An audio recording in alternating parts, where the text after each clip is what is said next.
Hi everyone, this is Melissa Brandt here with Suzanne and Company. I am at EH Electric and HVAC with the owner Edson Hilaire.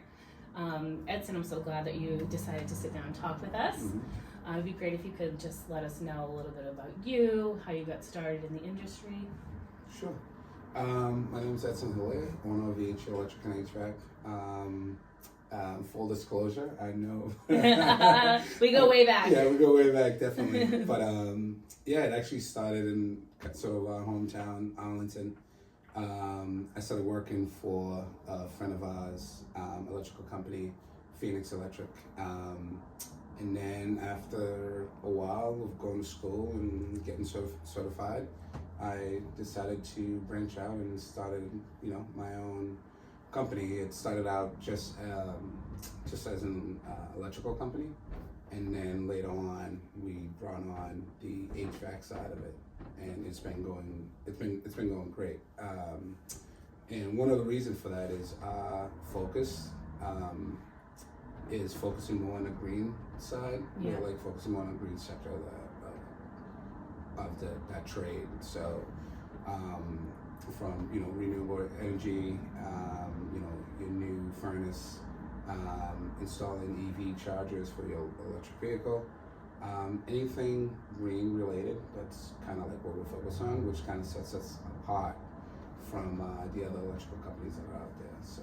Yeah, the trend's definitely going in that direction. Yeah, definitely, and it's great, especially as a dad, and if you have a family, and I love what I do, and I love this planet. So for my kids, you try to leave something behind. I believe in the what we do as human beings, we affect the planet. So it's real. Like I believe in science. I believe in climate change and all that stuff. So I try to make it a point to get involved in that, and if with my craft, electrical and heating and cooling, if I can make a difference, we aim to do that. So when I talk to my staff, we have weekly meetings, and that's one of the things we touch up on. It says, what kind of jobs that we get, what kind of jobs that we're going after, and so on and so on. Which kind of brings us to here. So I'm kind of like shortening it a little bit. Yeah. We could be here for probably weeks. I'm sure. Yeah, just discussing how I got to that point, but it's been a journey. Started out with just me and an apprentice, and now we have 16 employees. Wow. Yeah, so we have 8 electricians, 5 to 6 heating and cooling, HVAC techs, and the rest are just admins and general foremen and stuff that helps me run the company. Wow, Yeah. That's awesome. Thank It's you. so cool to see how it's grown so much. Yeah, it has. It hasn't, like I said, it hasn't been easy, but we keep striving and trying to make a difference.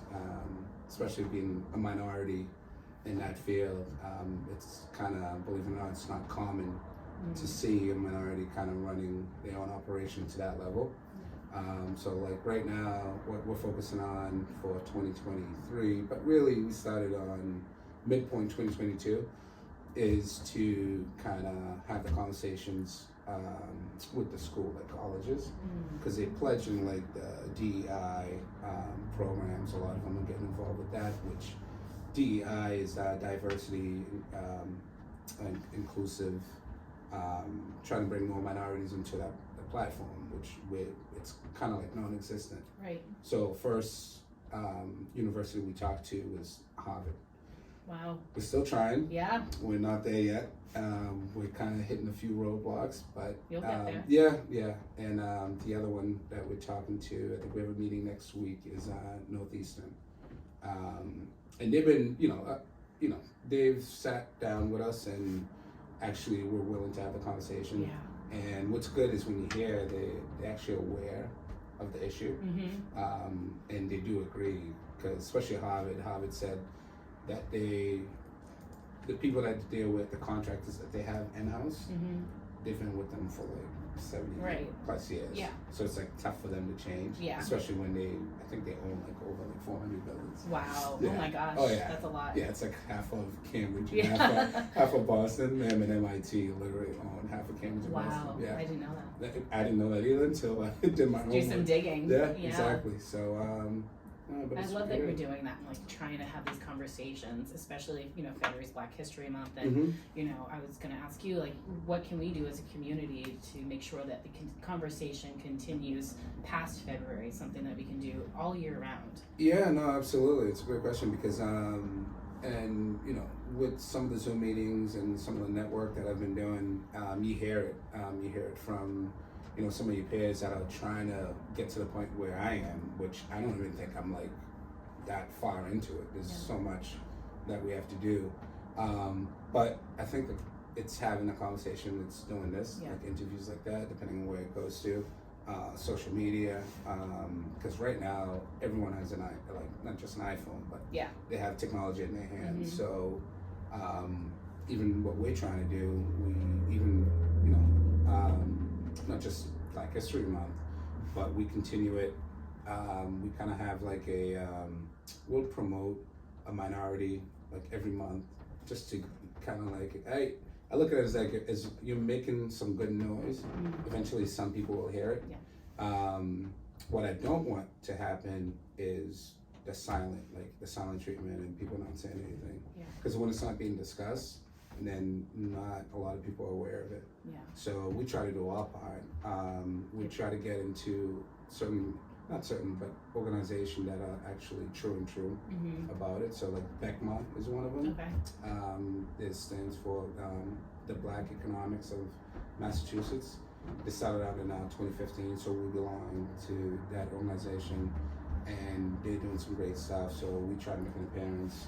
I saw you at the awards too. Yeah, it was good. Like, cause you get recognized for doing stuff, and that was one of the reasons they were like, cause 2022 we, part of having a conversation with Harvard, the person that's leading the DEI program for Harvard University actually invited me to Boys and Girls Club Mattapan. So this thing I put together kind of like last minute behind you is to go to like youth center and underprivileged areas from Lawrence to Dorchester to Brockton and show them what's behind the walls.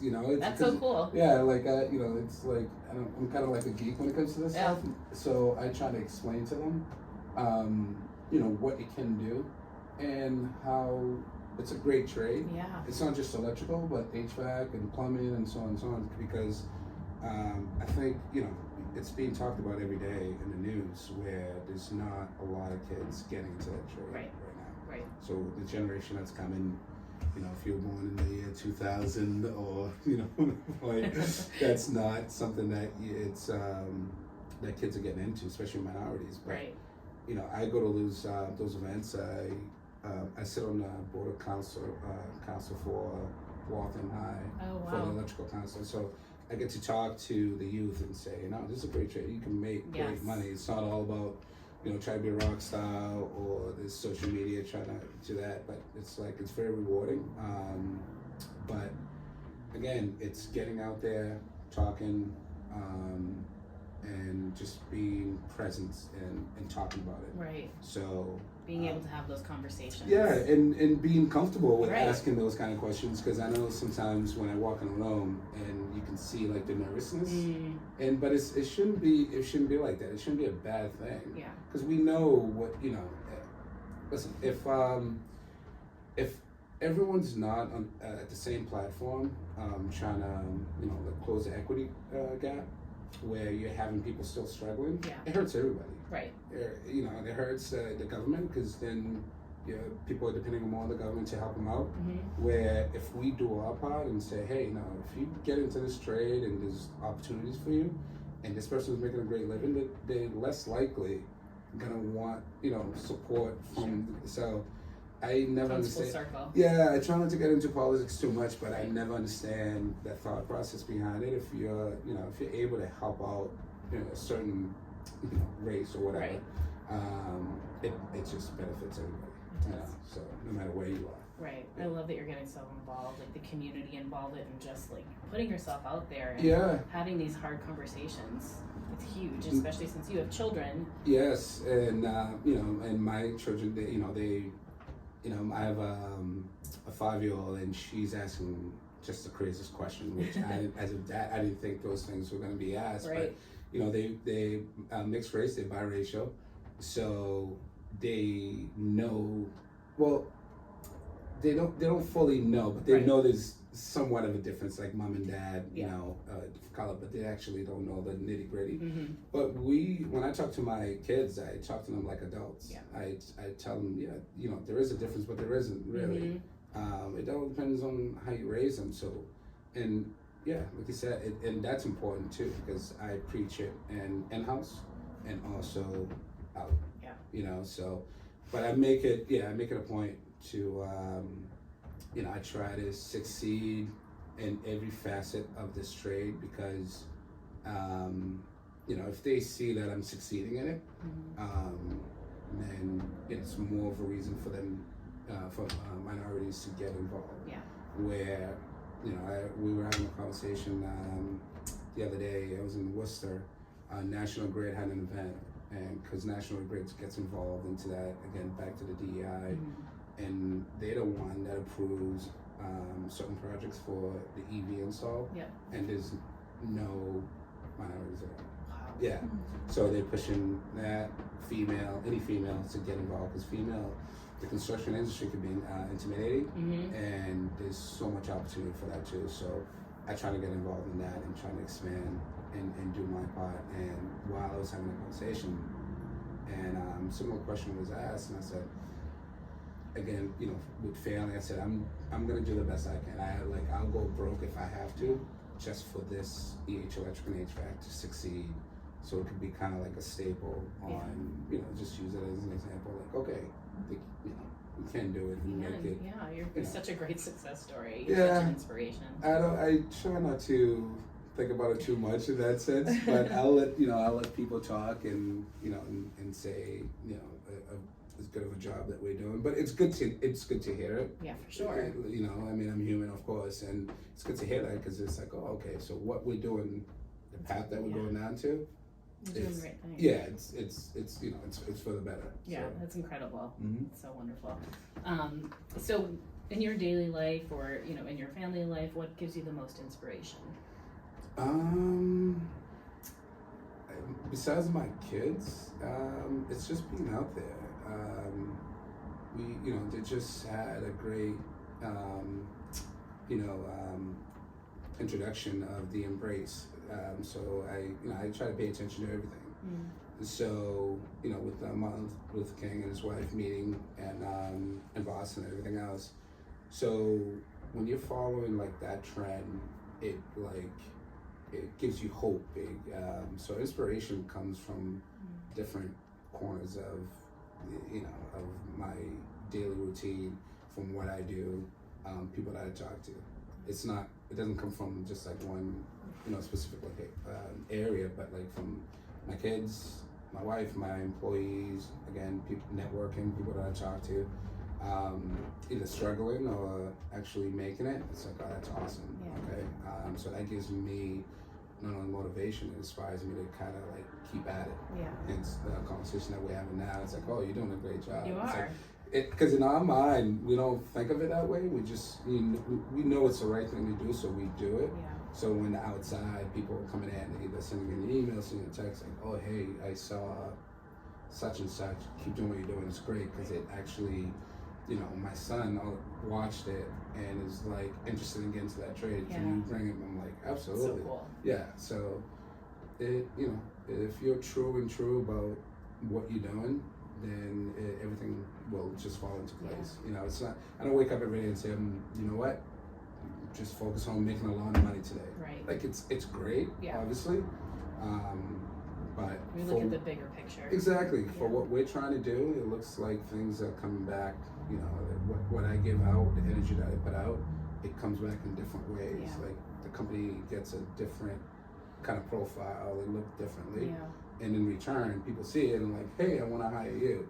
So I guess it's kind of like a different marketing type deal. But Right. it's really Especially when just, you can humanize it and Yeah. people see you out there and all the good that you're doing. exactly. It brings more business in, and Yeah. people really want to work with you because they see how genuine you are. Yeah, it's all organic, and I've realized that in talking to a lot of people that's had the business before, and they say it's, I don't want to butcher the quote, it's like you own the company, and I was always on the field. I still am, but not as much. Mm-hmm.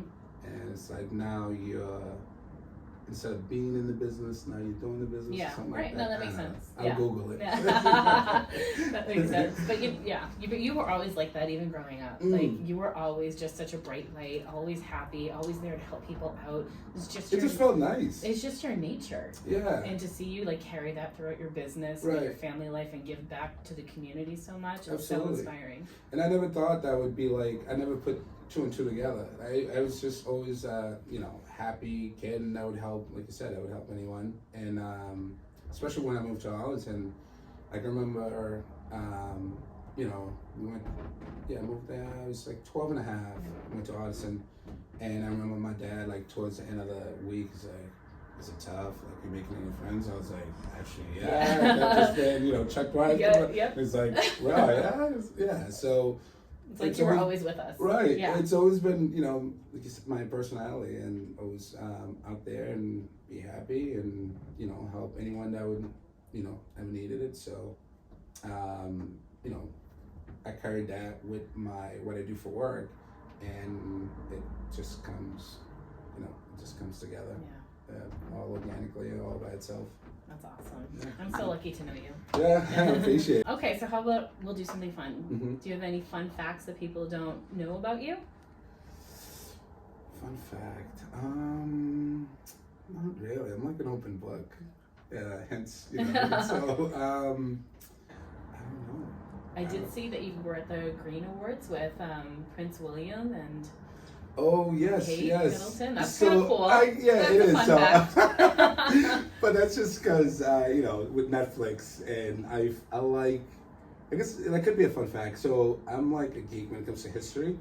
So anything in the past, I try to, do research and find out as well. So I guess one of the fun, it's a fact. I don't know if you want to consider it fun. So like my second born, my son, his name's Attila. So I call him Attila is because I remember doing a book report on Attila the Hun. Yep. So I got a lot of slang. That's awesome. Like her, Like, especially my side of the thing, like, you know what it means, right? I'm like, oh, I know what it means. Because I feel like he kind of got a bad rap because I did such research on it, and there's a good side and there is a bad side, but that was how it was then. Yeah. But if you really read on why he was the way he did, because obviously his land, his country, and was getting invaded by the Romans, so he had to, defend it. Mm-hmm. But I mean, I don't. That's cool. Yeah, so I guess that could be a fun fact that I named my son after Attila the Hun. Yeah, I love that. But, That's great. Yes, but I guess I'm a history guy. I love it. Yeah. I love that. Yes. Awesome. Well, thank you so much for taking time out to talk to us. No, thank you. Yes.